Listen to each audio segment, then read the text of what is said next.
ქართული გამომცემლობები პრესტიჟულ კვირეულში მონაწილეობისთვის ემზადებიან აპრილში საქართველოს ბოლონის წიგნის საერთაშორისო ბაზრობაზე პირველად წარდგება. ქართულ სტენდებზე ახალ საბავშვო გამოცემებსა და თარგმანებს 6 გამომცემლობა წარადგენს, რომლებიც ბაზრობას საავტორო უფლებების მოპოვების და საკუთარი წიგნების პოპულარიზაციისთვისაც გამოიყენებენ.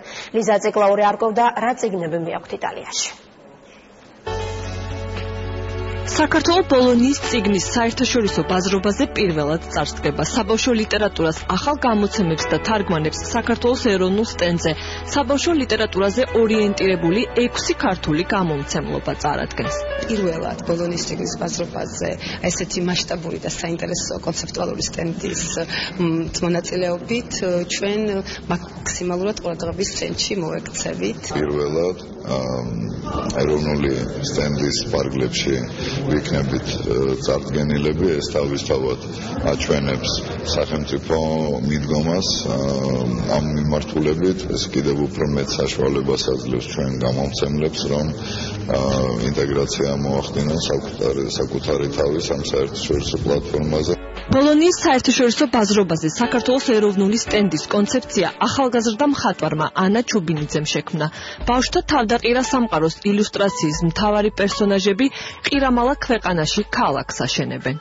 გუმარი ყველაფერი ჩვენ სტენდზე და ნახატიც ამის შესაბამისად შევქმენ ისეთი სადაც თუ დააკვირდებით იქ სახლები თხივა და რაღაც ყირამალა სამყარო დავხატე. სოფლიოში ყველაზე დიდ საბავშვო წიგნის ბაზრობაზე ბაკურ სულაკაურის გამომცემლობა 50-მდე საბავშვო ილუსტრირებულ წიგნს წარადგენს და ბაზრობაზე საავტორო უფლებების მოპოვებას შეეცდება. ეს გამომცემლობა ბოლონის საერთაშორისო წიგნის ბაზრობას 10 წელზე მეტია ვიზიტორის სტატუსით სტუმრობს. წელს კი პირველად ქართულ ეროვნულ სტენდზე საკუთარი კუთხე ექნება. ყოველთვის კეთილი შურით შურდა იმ ქვეყნების, რომლებსაც ეროვნული სტენდი ჰქონდათ ბოლონის საბავშვო წიგნის ბაზრობაზე. ჩვენ იქ შეგვიძლია შევხვდეთ ჩვენს უცხოელ კოლეგებს, შევიცინოთ საავტორო უფლებები და ასევე გავყიდოთ საავტორო უფლებები იმ წიგნებზე, რომლებიც ჩვენ ვიყავ გამოცემული.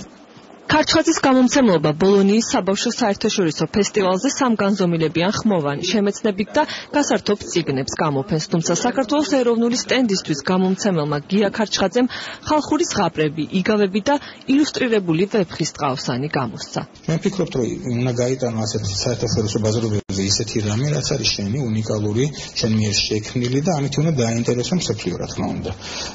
გაგვაქვს დაახლოებით 20-მდე წიგნი.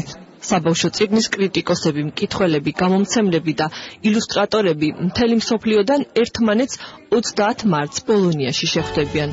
კულტურის სამინისტროს მხარდაჭერით ქართული წიგნის ეროვნული ცენტრისა და წიგნის ხელოვნების ცენტრის ორგანიზებით ქართული დელეგაცია ბოლონიის წიგნის საერთაშორისო ფესტივალზე თვის ბოლოს მიემგზავრება. წიგნის ბაზრობა იტალიაში 2 აპრილამდე გაგრძელდება.